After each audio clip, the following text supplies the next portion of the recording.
So I was thinking, what if we just walk away? Well, now you're starting to talk. And I was like, nah. You want the taste of freedom.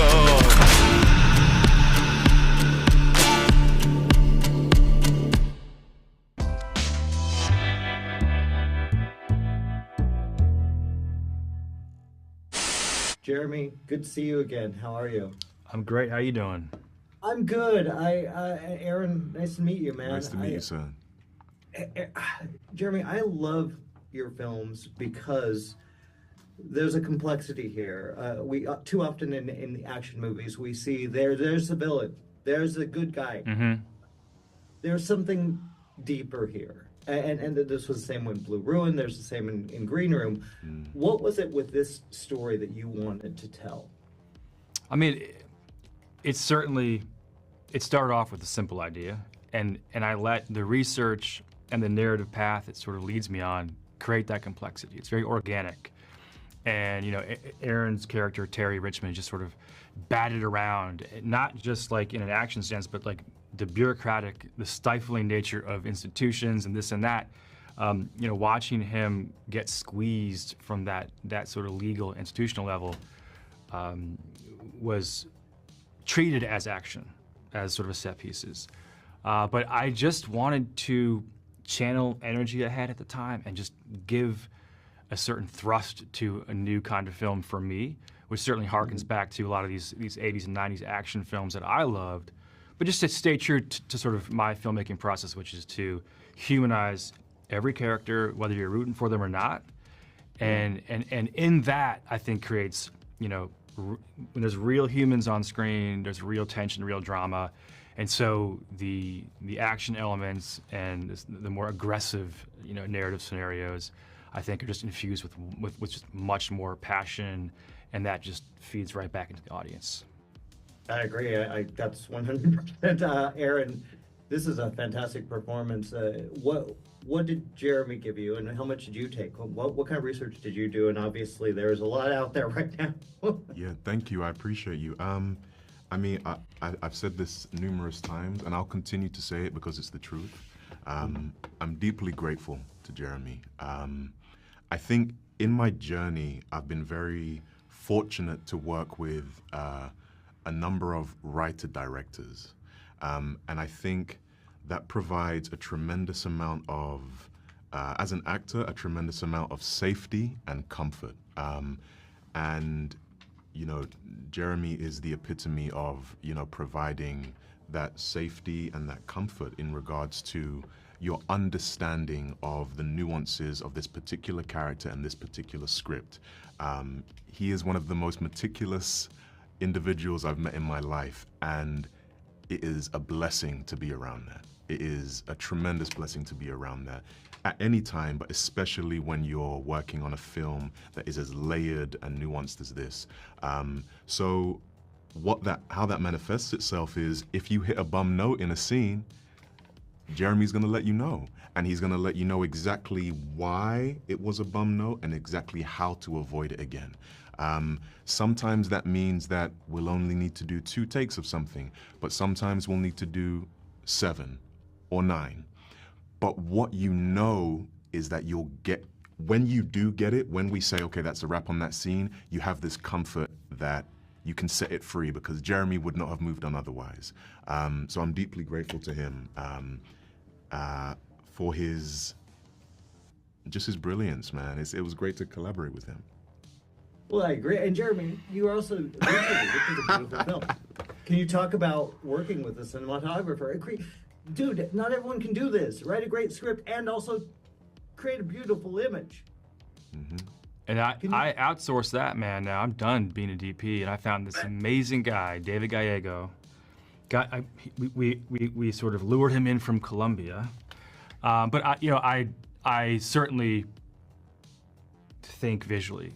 When I write the script, it's blocked out in some ways, you know, from the very beginning, and to realize that vision, as they say, takes a lot of work, and I just need the right collaborator. I mean, David is just, you know, amazing at really sort of hefty, artful imagery. He can do sharp, hard lighting. He can do whatever it takes, but he's an artist first and foremost. And I wanted to make sure that, we're making this bigger movie, bigger footprint, multi-camera sort of setups.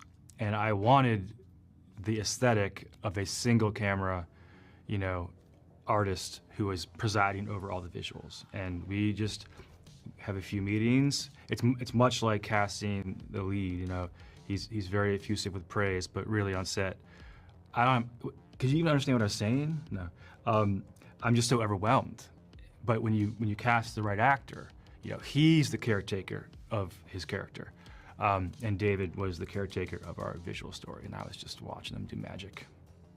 Oh my gosh, hey, you guys rock. Honestly, this is wonderful. I hope people watch it. That's all. Oh, they will. Thank you. Thank you. Thank you so much. Thanks, guys. Bye. Hey, Jimmy.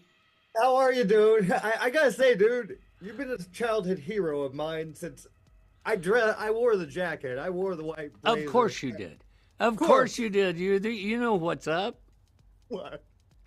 Oh my God! And here's the thing, man. You took a incredible beginning career, and you've turned into you've had this amazing career as an actor, and this film, a role like this, is just fantastic. Thanks. What is there a difficulty kind of maneuvering in a character like this? Because a lot of people are going to see this guy as a horrible man, but there's going to be others that see him as, no, this guy is taking care of business. That was the fascination I had with the character, and also I wanted to work with Jeremy Saulnier, who is he's a master. He's really good, and he's made such a wonderful movie here. I'm excited for people to see it. But that character is Chief Sandy Burns is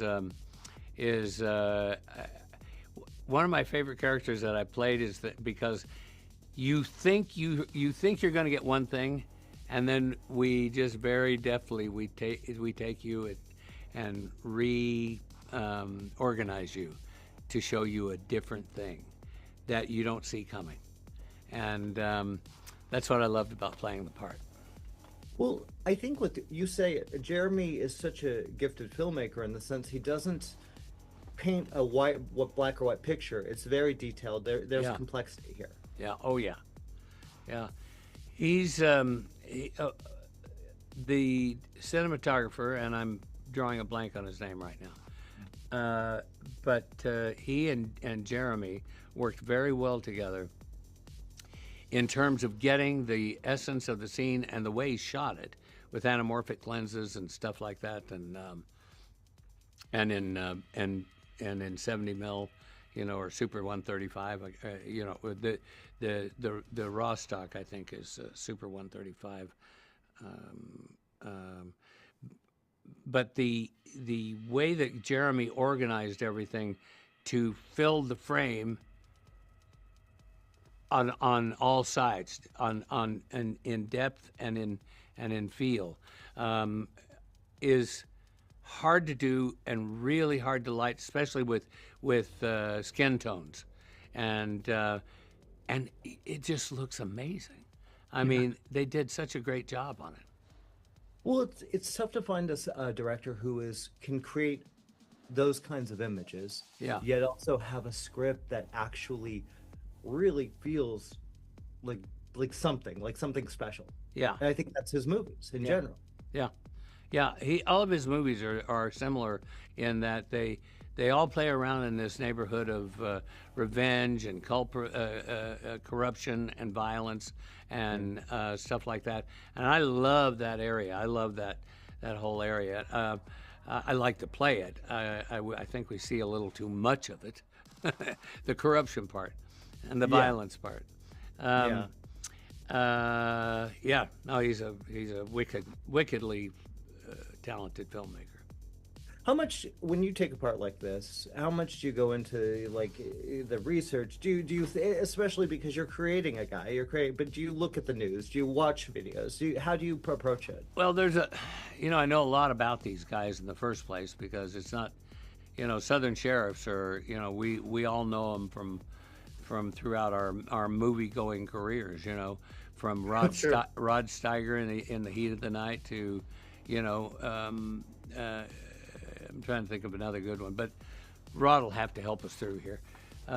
So I knew that there would be the obvious label put on this sheriff, and the thing that on the chief, and the thing that was fun for me is that I could play a badass who, in his heart, believes he's a good